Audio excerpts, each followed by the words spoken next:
Ang pagpapahalaga sa kalikasan ay mahalaga para sa kapakanan ng mga tao. Ang pangangalaga sa kapaligiran ay tungo sa malinis na pamayanan. Narito ang ilang hakbang na maaaring gawin. Una, gawin ang mga pansariling gawain na nakabubuti sa kapaligiran. Ihiwalay ang basura sa bahay ayon sa kategorya tulad ng nabubulok, hindi nabubulok at recyclable. Gumamit ng energy-efficient na mga aparato at ilaw. Patayin ang ilaw at iba pang kagamitan kapag hindi ginagamit. Iwasan ang sobrang paggamit ng air conditioning. Iwasan ang paggamit ng mapaminsalang kemikal. Gamitin ng maingat ang mga household cleaning products.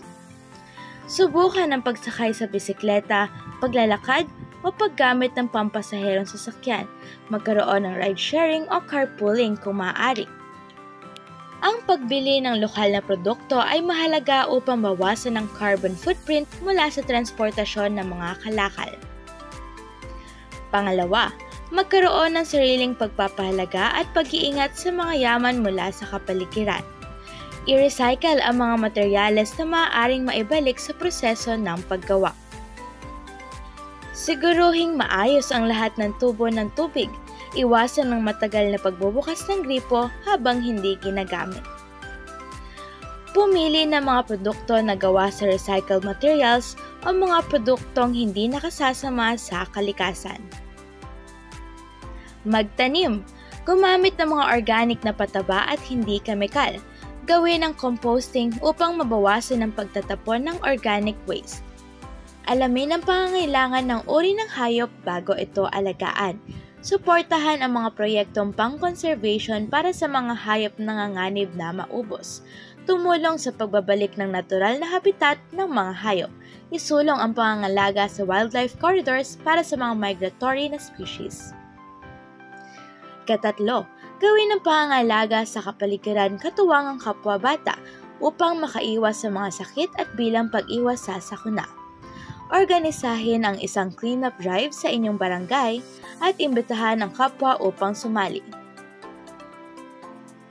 Mag-organisa o sumama sa tree planting event kung saan kayong magkakaibigan ay maaaring mag-volunteer na magtanim.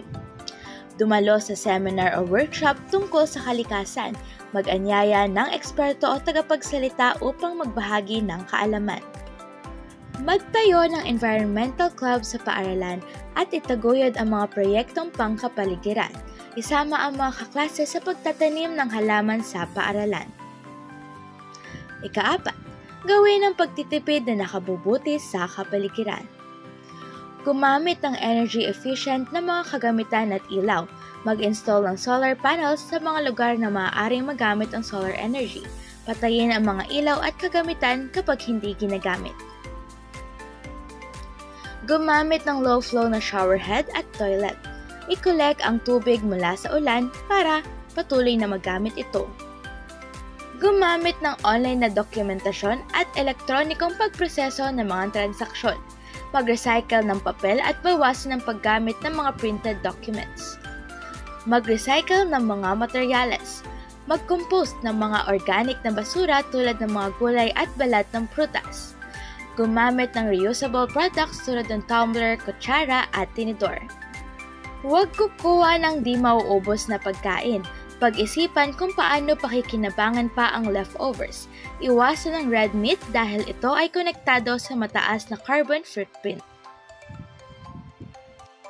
Ang pagtangkilik sa mga second-hand o pre-loved na items ay upang maiwasan ang bagong produksyon ng mga bagay. Panglima, panatilihin ang kalinisan sa tahanan tungo sa maayos na kapaligiran. Magtakda ng 1 oras sa isang linggo para sa pangkalahatang paglilinis ng buong tahanan. Paghati-hatiin ang mga gawain sa mga miyembro ng pamilya. Gawin ang pag-audit ng mga gamit sa bahay at pagtatapon o pagdodonate ng mga hindi na kailangan. Organisahin ang mga bagay tulad ng paglalagay ng labels sa mga lalagyan. Piliin ang eco-friendly na cleaning products at organic materials. Gumamit ng mga halaman sa loob ng bahay para sa natural na air purification. I-audit ang mga electronic devices. I-recycle ang mga lumang gadgets o i-donate ang mga hindi na ginagamit na cellphone o electronic devices. Umiwas sa paggamit ng mapaminsalang kemikal, gumamit ng natural na mga alternatibo. Magtanim ng halaman sa labas ng bahay para sa malinis na hangin at mas magandang aesthetics. Gawin ng organic farming at pagtatanim ng sariling pagkain. Makatutulong din ito sa kalinisan ng hangin sa bakuran. Pag-aralan at itaguyod ang tamang pagtatapon ng hazardous waste tulad ng baterya, pintura at iba pa. Pang-anim, gawin ang mga gawain ng pamayanan sa pangangalaga sa kapaligiran. Sumama sa cleanup drives sa mga pampublikong lugar, sa tree planting events or reforestation, at sa pagpapalaganap ng tamang pamamahala ng basura. Makibahagi sa seminar at workshop tungkol sa environmental awareness at climate change. Ang pamayanan ay maaaring magtalaga ng bike lanes at pedestrian walkways, magtaguyod ng eco-friendly na pamamahagi ng kuryente, paggamit ng solar power at iba pang green technologies, magkaroon ng community garden sa mga bakanteng lote, at ng programa sa tamang pagtitipid ng tubig. Mahalaga rin ang coastal cleanup drives para sa malalapit sa baybayin, mga proyekto ukol sa renewable energy, gaya ng community-based solar power projects, mga kampanya para sa waste reduction, kasama ang pag-audit ng single-use plastics, at partnerships sa mga environmental organizations para sa mga proyektong pangkalikasan. Sa mga guro at mga magulang, maaari itong gawing e-learning activity para sa mga bata. Maraming salamat sa pagtutok! Kung gusto niyo ng iba pang informative na videos, huwag kalimutang mag-subscribe sa ating channel at pindutin ang notification bell para lagi kayo updated. Hanggang sa susunod na pagkakataon, paalam mga ka-info!